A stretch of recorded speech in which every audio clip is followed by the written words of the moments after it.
This video illustrates the efforts of a team of visualization and civil engineering researchers towards producing a high-fidelity visualization of the September 11, 2001 attack on the World Trade Center. The visualization had to be eloquent to the non-expert user. The simulation was placed into context by modeling and importing the buildings of the WTC Plaza, shown here in color, into a Google Earth model of Lower Manhattan. A finite element analysis simulation of the impact between the Boeing 767 and the top 20 floors of the North Tower was computed using a state-of-the-art simulation code. Then, the simulation results were imported into a state-of-the-art animation system where the visualization was produced.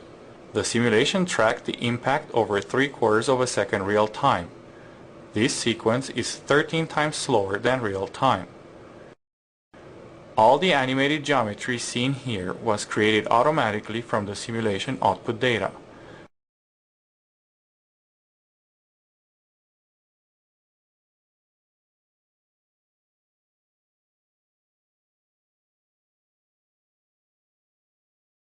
This sequence visualizes the aircraft trajectory between the facade and the structural core of the building.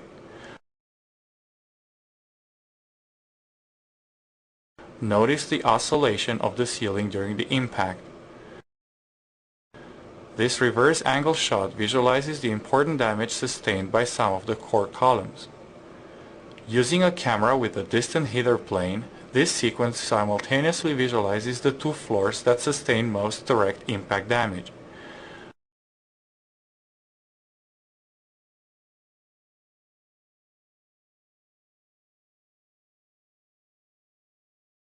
Notice the right engine titanium shaft, which traverses the building virtually intact.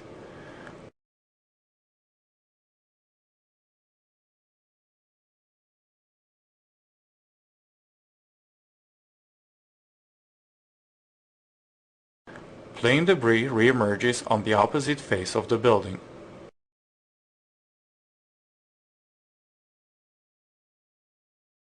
The jet fuel in the central and two wing tanks was simulated using smoothed particle hydrodynamics, or SPH.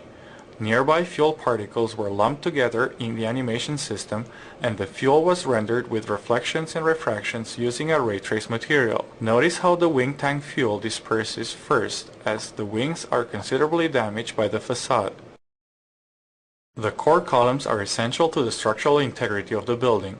This sequence visualizes the damage to the core columns and to their connecting horizontal beams by rendering all other entities with transparent materials.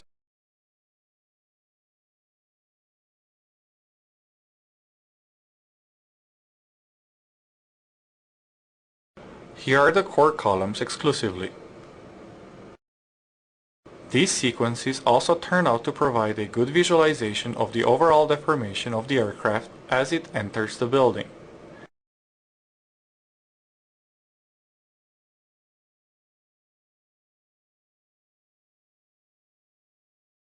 The simulation did not consider the effects of the explosion and of the ensuing fire.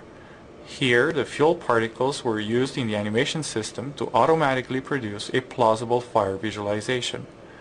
As can be seen in this side-by-side visualization, the simulation fuel particles control the fire computed by the animation system.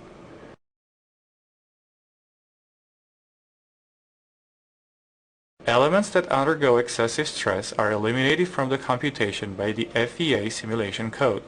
These eroding elements correspond to entities that disintegrate, such as a slab of concrete turning into dust.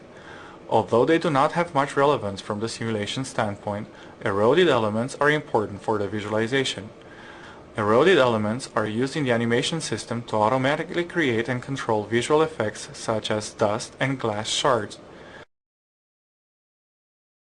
The visualization produced leverages the strengths of a state-of-the-art simulation system, which models the interactions in detail based on physics' first-order principles, and of a state-of-the-art animation system, which produces a high-quality visualization of the simulation results.